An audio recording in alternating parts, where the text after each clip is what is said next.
Mas Ganjar adalah seorang ayah yang hangat dengan keluarga yang religius, dan itu dibutuhkan untuk masyarakat kita.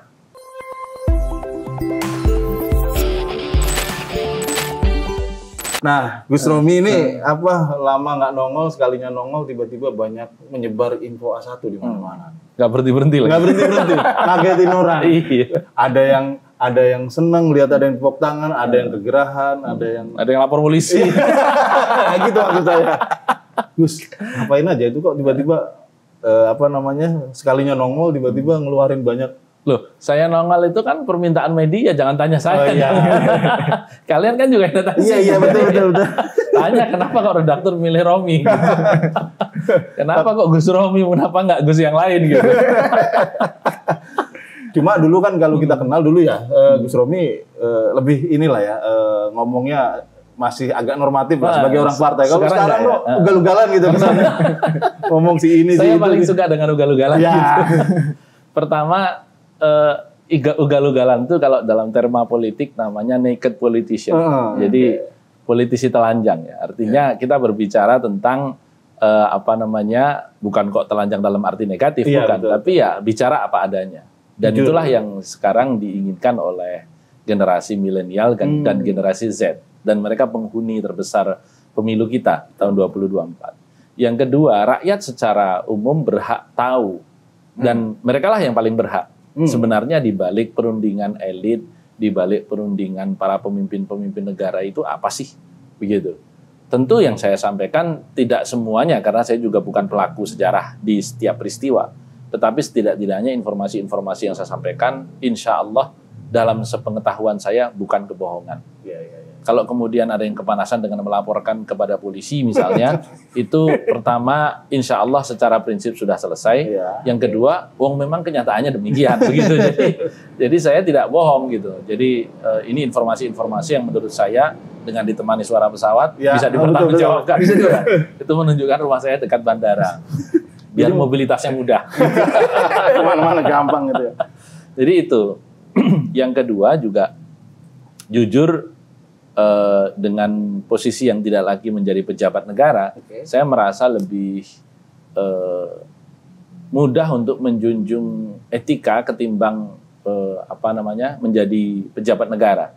Karena kalau menjadi pejabat negara itu kita terbelenggu dengan berbagai istilahnya fatsun, dengan berbagai kode etik sebagai pejabat negara yang terkait dengan sumpah jabatan, apalagi disumpah di bawah Al-Quran begitu kan.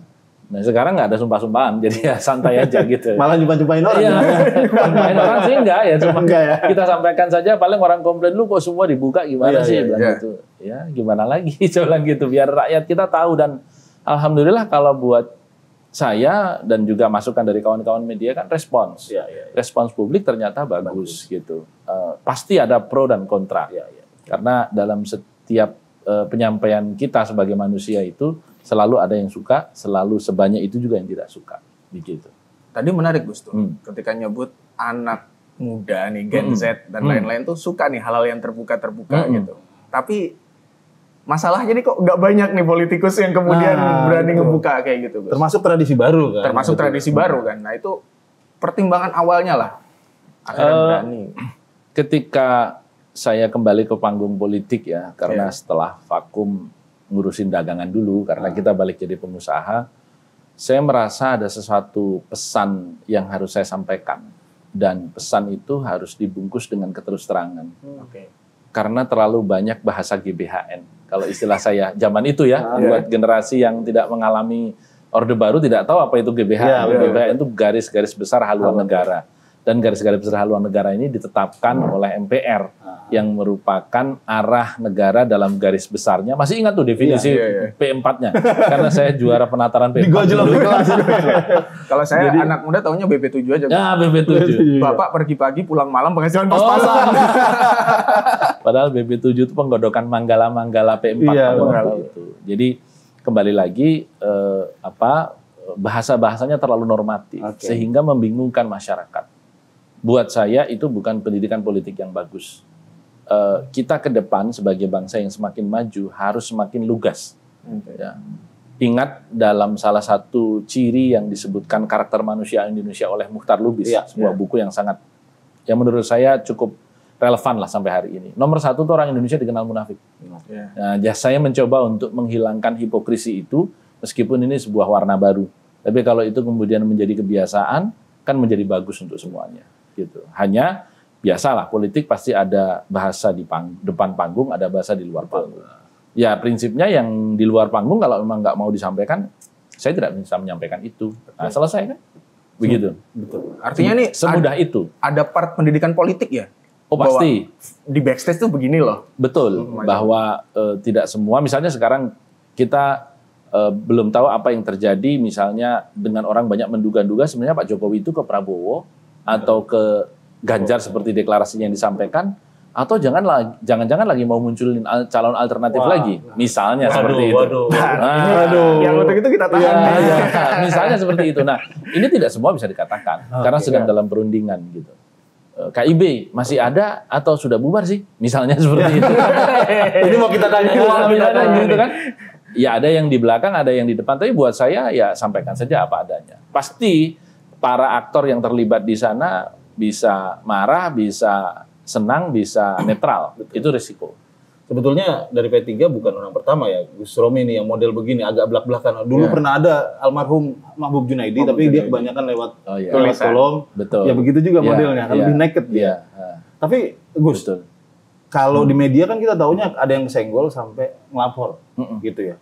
Kalau di belakang ada nggak kira-kira, lu ngomong kok lu apa gitu WhatsApp gitu ya, orang ada yang WhatsApp misalnya. Nyenggol-nyenggol gua nggak ada tuh. Nggak ada ya? Nggak ada, alhamdulillah karena hipokrisi tadi itu. Manusia Indonesia nggak suka tapi bilangnya dia diam aja. Padahal di belakang gini-gini. Padahal di belakang.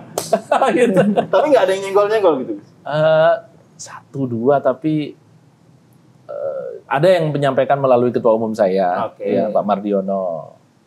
Gus, saya dikomplain nih sama si Fulan gitu ya, si A gitu. Bu, ya jangan semua dibuka begitu. Oh ya oke. Ya tapi kan oke-nya politisi kan. Artinya kan itu sesuatu yang sebenarnya insya Allah tidak merugikan siapapun.